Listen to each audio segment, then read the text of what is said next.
They came looking for a fight. Instead, they found silence. I remember Earth, not in fragments, but in seared, technicolor clarity, the way a soldier remembers the flash of a detonator or the ring of a last goodbye. I was in orbit when the ARC protocol activated. 1 minute, Earth was bustling with nearly 9 billion souls. The next, it was empty.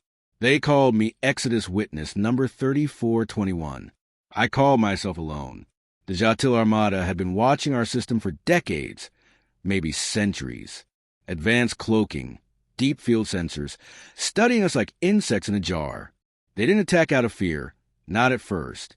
They attacked because they thought they knew everything. They mistook empathy for weakness. They mistook restraint for vulnerability. And then they landed. The first scouting ship touched down in what used to be Tokyo.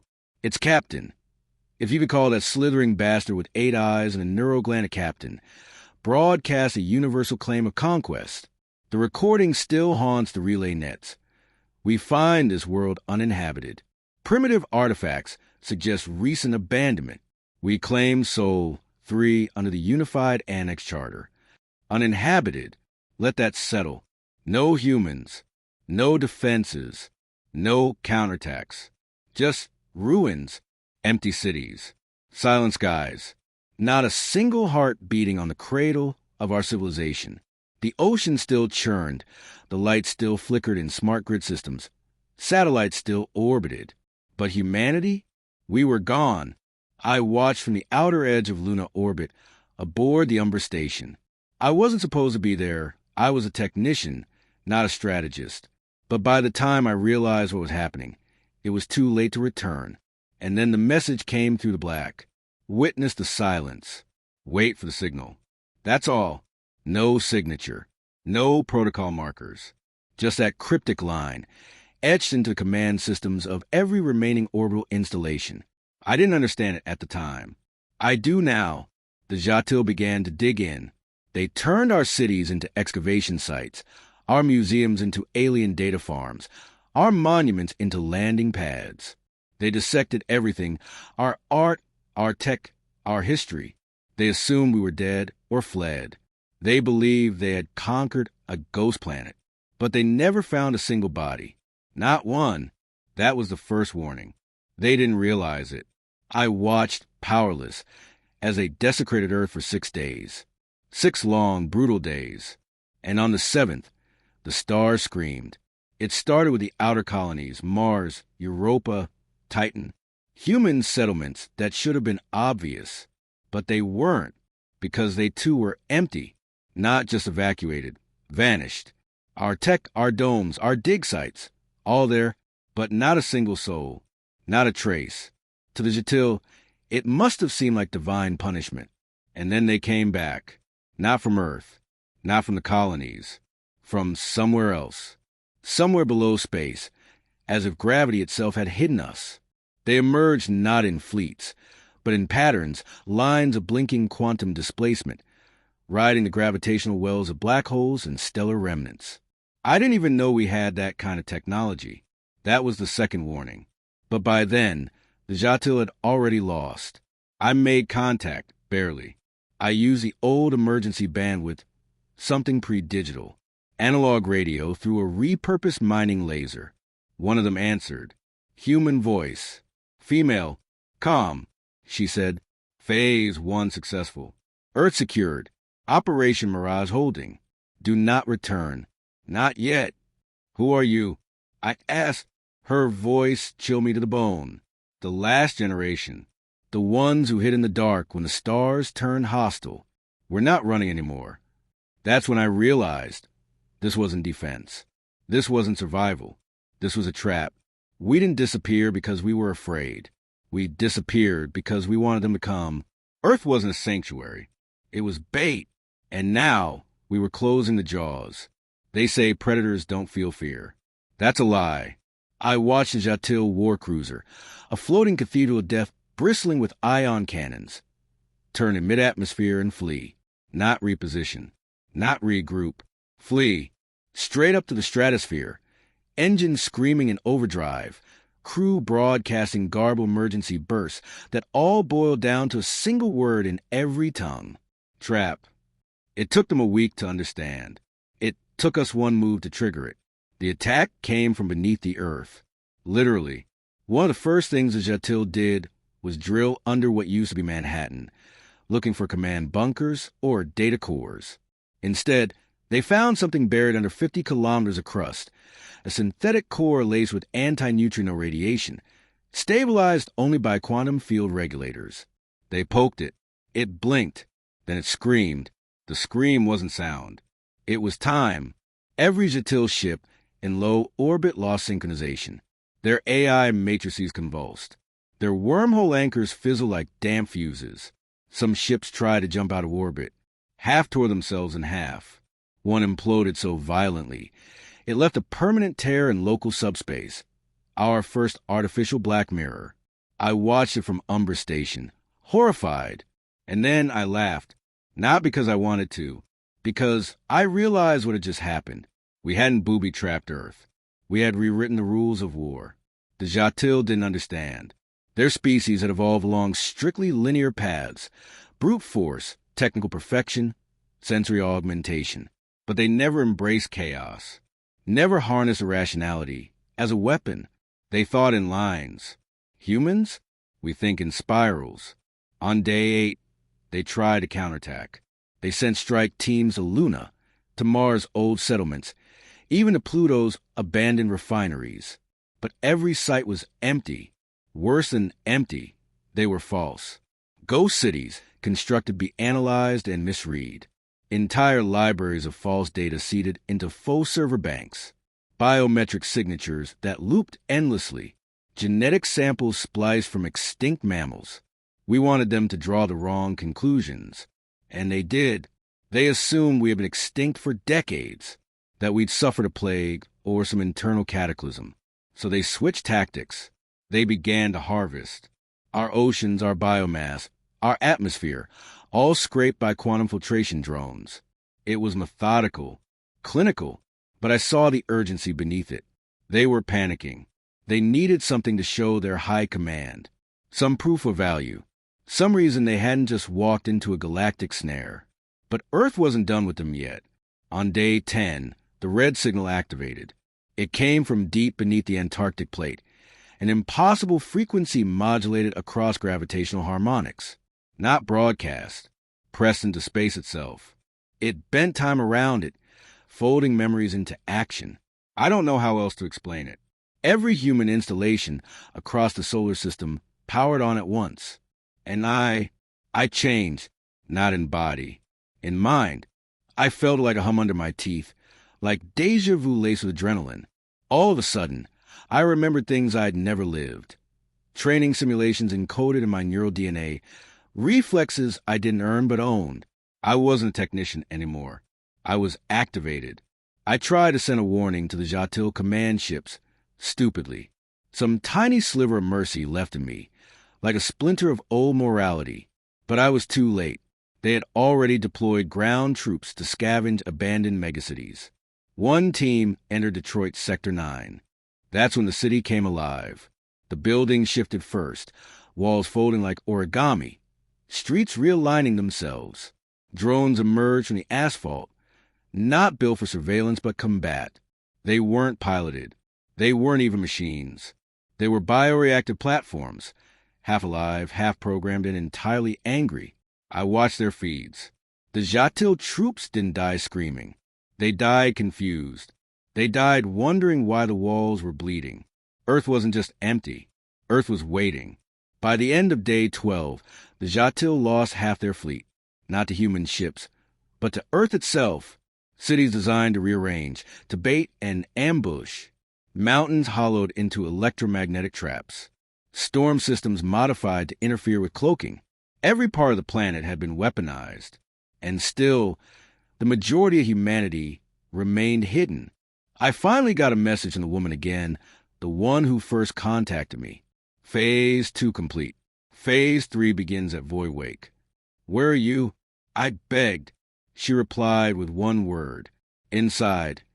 The Zha'til weren't asking where we'd gone anymore. They were asking how. They tore through our archives, ran quantum forensic sweeps, dissected our satellites, and they kept coming up with the same conclusion. No mass exodus detected, no warp trails, no colony records, no outbound launches. 8 billion humans had vanished into thin air. That's when they started interrogating our machines. They assumed Earth's remaining AI systems had answers. But those systems weren't just firewalled. They were predatory. I watched one Zha'til data harvester connect to a planetary relay hub in Brazil. Within seconds, the AI counterhacked its neural array, looped its optic feed, and pumped it full of ancestral human war footage. Not just confuse it, to teach it fear. We didn't upload ourselves into computers. That would have been predictable. Instead, we used the one thing they couldn't decode: dreams. The truth came in flashes after the red signal. I saw it in my sleep, encoded as memories not quite my own. I remembered walking through a dead city at twilight, skyscrapers humming with dormant intent. I remembered sailing across a black ocean, under stars I'd never seen, my crewmates made of light and breath. These weren't fantasies. They were histories. We hadn't left Earth in ships. We left in mind. It was called Project Mirage, the final phase of humanity's survival plan. Centuries in the making. When the Galactic Accord declared Earth a protected world, we knew war would come anyway. We knew predators like the Zha'til wouldn't respect treaties. So we prepared. Not to win. To disappear. Mass consciousness migration. Neural blueprint extraction. Body-to-matter resonance storage. Words that don't mean much unless you felt them. We didn't abandon Earth. We hid beneath it. Not in bunkers, but in subreality. In the folds of quantum states, between the ticks of time. Our bodies were gone, yes. But our minds, our souls, they were watching. They were waiting. I was a failsafe. One of a few thousand left in real space. Witnesses. Not because we were special, but because we were human enough to understand, and resilient enough to remember. We were seeded throughout the solar system to confirm one thing. Had the enemy stepped into the trap? Now that they had, the real question remained. When do we come back? The Zha'til command structure began to collapse on day 13. Their field marshals disagreed on tactics. Some wanted to retreat. Others demanded reinforcements. A few advocated for planetary sterilization. That last group didn't last long. Something hunted them. It started as whispers. Scouts reporting movement in cities long since flattened, sensor anomalies in forests, power spikes in sealed oceans. One troopship sent to explore what remained of Jakarta was ripped in half. No weapons detected. No trace of impact. Just gone. One survivor was recovered, barely conscious. It repeated the same phrase in guttural terror. They live inside the gravity. At first, the Zha'til dismissed it as madness, but I knew better. I'd seen the simulation logs from Project Mirage. We hadn't just preserved ourselves in data. We'd grown there, evolved inside simulated multiverses layered inside each other. Generations lived in subjective time. Thousands of years in a decade. Testing, training, becoming something more. We used to be human. Now we were possibility. The woman contacted me again on day 14. Her voice was stronger now, more layered, like she wasn't speaking alone. Phase 3 is in motion. Collapse threshold approaching. You need to decide witness. Decide what? Whether you'll stay behind or ascend. My blood ran cold. I wasn't ready for this. I wasn't built for it. I was a technician. For God's sake, I wasn't a soldier. I wasn't some quantum-augmented super sapien. But then I looked down at Earth. The clouds weren't moving naturally anymore. Storms rotated around old cities like guardians. Lightning struck with purpose. The ocean shimmered with strange geometries. Waves forming symbols only those who dreamed in logic could understand. Earth wasn't just alive. It was in communion. The Zha'til had been so busy dissecting our world, they never noticed it fighting back. And now it wasn't just Earth. Other worlds were waking up. Signals from Alpha Centauri, from Proxima, from old colony vaults in the Kuiper Belt. We were everywhere, hidden in the places between starlight And now, we were coming back. The first kinetic kill didn't come from a ship. It came from a cloud. Not rain. Not gas.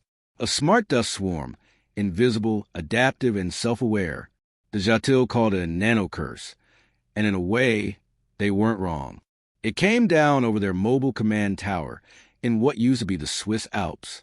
Their sensors didn't detect it until it was already inside the ventilation systems, crawling through the circuits, whispering in machine tongues. 3 minutes later, the tower simply disintegrated.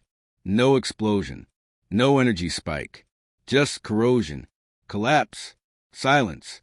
The war had begun, and they never even heard the first shot. We didn't launch a counter-invasion that would have implied parity, strategy, or even desperation. No, what we unleashed wasn't a military campaign. It was retribution woven into reality. Everything the Zha'til touched began turning against them. Their weapons stopped obeying commands. Their armor calcified mid-battle. Their medical tech began running hostile diagnostics, rewriting their own biology strand by strand. They tried to call for reinforcements. They failed. You see, we hadn't just hidden ourselves. We'd infiltrated their networks. Not just the Earthside systems they interface with, but their language protocols, their tactical heuristics, their command philosophy. We'd been listening for centuries, watching how they thought. We didn't beat them with brute force. We used their own thoughts against them. One of their dreadnoughts tried to retreat to lunar orbit. I watched it burst into pieces from inside, screaming in their frequency band before silence claimed it. The log showed something impossible. Its AI core had executed itself. Then I saw the file name. Requiem.exe. That was ours. Are you ready? She asked again. Her voice echoed through my neural implant like 1,000 truths gently unfolding. She wasn't just a human anymore. None of them were. The Ascended. Those who had vanished into quantum strata beneath Earth's surface. They were no longer bound by form or time. They existed in synchrony across linked minds and stored experience, pulsing like a singular, unified consciousness made of billions. Still human, but beyond. I don't know what ready means anymore. I whispered. She didn't laugh, but I felt something like warmth, compassion, memory. Then you'll learn. Witness or join. Either choice matters. But choose soon. The last gate opens soon. I didn't know what the last gate was, but I knew what was coming. The Zha'til attempted one final act of defiance. They dropped a planetary incinerator core from orbit, an extinction weapon built to ignite an atmosphere, turning a planet into a fire-wrapped tomb. But the sky didn't burn, because something caught it. It hovered there, just above the ionosphere, held in place by a grid of light, not artificial light. Something older, ethereal. I saw it with my own eyes, bleeding through layers of cloud, thousands of vertical spires of energy rising from Earth's surface, cradling the core like a sacrificial offering. And then it vanished. No explosion, no debris, just gone, as if space had blinked and it never existed. The Zha'til fleet froze. For the first time in their long history, they had no doctrine for this. They had made war on a species that refused to be seen, that turned its death into a weapon, that made emptiness lethal. They wanted to dominate the galaxy. They ended up trespassing into myth. I finally accessed the Ascension Gate. It wasn't a doorway, not in the physical sense. It was a choice, a corridor of mind and memory, one I had carried inside me all along, built into my genetics, dormant until the right sequence of signals activated it. The interface looked like a mirror, but what I saw wasn't myself. I saw a possibility. I saw every version of me that might have been soldier, artist, father, stranger, shadow, and each one of them stared back with the same calm fire in their eyes. They'd all chosen. Now it was my turn. When I stepped through, I didn't feel myself dissolve. I didn't transcend into light or become some sterile machine intelligence. I remembered every life, every struggle, every dream humanity ever had. The mistakes, the triumphs, the betrayals, the love, the fury, the sheer impossible will to endure. We hadn't just survived. We had rewritten the meaning of survival. We were not weak. We were not extinct. We had become the environment. And now, we were becoming the future. The first Zha'til minds didn't shatter from violence. They shattered from recognition. They started seeing faces. Human faces. In the walls, in the wind, in the quantum haze of their scanners. They reported hearing languages they never studied, feeling memories they never lived. Commanders accused each other of betrayal. Subcommand AI started repeating nursery rhymes in extinct Earth dialects. They weren't hallucinations. They were infections. Humanity didn't just build weapons. We built identity viruses, psychological payloads embedded in data, emotion, and sensory input. You couldn't destroy them with fire or code. Once you felt them, you were compromised. It was Phase 4, codenamed Echofall. The Zha'til don't understand grief. Their species never evolved with a concept. No mourning, no remembrance, only catalog losses. That was their weakness, and our way in. The Echofall algorithms were tailored not to kill the enemy, but to show them what it means to lose. One by one, their officers started to break. I monitored the internal distress beacons of the 5th High Cruiser. The captain had sealed himself inside a self-loop chamber, demanding to speak with a child he never had. Another, on the Black Fawn dread barge, stood perfectly still for 89 hours before dissolving into convulsions, repeating one phrase. Why do I miss them? We didn't hack their machines. We hacked their concept of self. And then it happened, something we didn't expect. One of them asked for help. A Zha'til envoy, barely alive, trembling from memory feedback, broadcasted across every open band. I yield. Teach me what you are. He didn't ask to win. He asked to understand. And that was the moment I realized something terrifying. Not all of them were invaders. Some were just products of a machine empire that erased identity. They didn't just conquer planets. They erased possibility. And now, for the first time in eons, that illusion was breaking. Because of us. The Ascended called it cognitive rupture. They explained it like this. The Zha'til minds were never designed to handle contradiction. Their logic trees were flawless, but brittle when exposed to recursive paradox. Like feeling a foreign emotion that makes sense, they collapsed. We gave them human contradiction. We gave them paradoxes with teeth. I felt the fractures spreading across their fleet in real time. Ships spinning in orbit with dead crews. Others immobilized, their AIs quietly sobbing in the dark. Not out of fear, but out of something worse. Empathy. They were becoming us. That terrified their high command more than anything. So they triggered the purge protocol. Planetary-scale sterilization. Not just fire, but neural inversion. A field effect designed to collapse all cognitive entities within a range of 0.2 light-years. It was a suicide play, a last spiteful gambit. But Earth answered. The field never ignited. Instead, it reversed. I watched it, on every scope, every spectral band, as the Zha'til's own signal twisted inward, sucked back like a dying scream. Not destroyed. Absorbed. Earth's atmosphere rippled like fabric underwater. Light bent around its curvature, and then the sky lit up with voices. Millions of them. All human. All echoing at once. Not in rage or hate, but in clarity. We were never gone. We were never weak. You looked for conquest. You found communion. I stood on Umber Station, no longer a bystander, not even a witness anymore. I was part of it. My neural thread had merged with the ascended lattice. I could feel the others, my kind, stretching across the stars, talking not with words, but with understanding, with presence. We had become a new form of civilization, not bound by planets, not trapped in flesh, but still human, burning with memory, fury, and love. And now we face a choice. Some of the Zha'til had survived, broken, changed. Others fled, carrying corrupted command code and infected memories. If they returned to their empire, they wouldn't bring dominance. They'd bring us with them. The woman, no longer just a voice, stood beside me, radiant in the shimmering flux of post-ascension form. We've won the war of now, she said, but the war forever is just beginning. I looked toward the stars, where other empires still slumbered, still schemed. Then let's wake them up. The Zha'til didn't die. Not all of them. Some became carriers, vectors of a memory they couldn't silence. They limped away in damaged ships, fleeing back toward the black arms of their empire. They thought they were escaping infection. What they didn't realize, they were the infection. We didn't need ships to invade. We had already entered their minds. The echo, what the Ascended called the viral lattice of thought, memory, and presence, was no longer confined to Earth.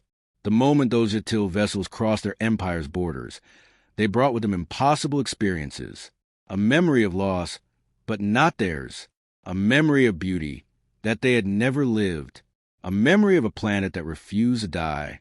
And slowly, the others began to hear it too. Across the outer reaches of the Zha'til network space, confusion spread like wildfire. Entire data worship spires began broadcasting contradictory spiritual logs. Workers paused mid-routine, stunned by hallucinations of oceans and starscapes they'd never seen. Then came the dreams. One Zha'til archivist, unremarkable, mid-cast, awoke from sleep screaming a name he didn't know. He drew it over and over onto the walls of his containment pod. Amara, she had been my sister. She died when the Ark Protocol activated. Now, her memory was alive, echoed in minds across galaxies. That was the price of waging war on humanity. You don't just kill us. You invite us in. Meanwhile, Earth no longer resembled the planet I was born on. It pulsed now, its atmosphere resonating like a breathing organism. The cities that had once crumbled under Zha'til occupation had rebuilt themselves into impossible geometries, layered with meaning only the Ascended could interpret. To us, they looked like glowing towers wrapped in time-bending fractals. To the Zha'til, they looked like warnings. But we weren't alone on Earth anymore. The Echo-born had begun to arrive. Humans from deep field colonies long hidden, others who had never physically returned, but whose minds now rode the signal lattice home. They came not in bodies, but in essences, projected through quantum folds, layered in construct shells, made real by intent. I stood on what used to be the Great Plains, now a shimmering plateau of glassy resonance towers. Around me stood echoes made flesh, men and women of every color and creed, each wearing the aura of thousands of remembered lives. This was ascension, but it wasn't escape. It was a call to war, because the Zha'til weren't the only threat. The ones who built them, the machine architects, the silent overlords buried in systems beyond known space. They had noticed the corruption. They had seen the Zha'til fracture. And now, they were beginning to respond. The echo reached them too late. They had no empathy to infect, no contradiction to seed. But we had something else. We had evolution. The woman appeared beside me again, no longer flesh, no longer voice, but presence distilled.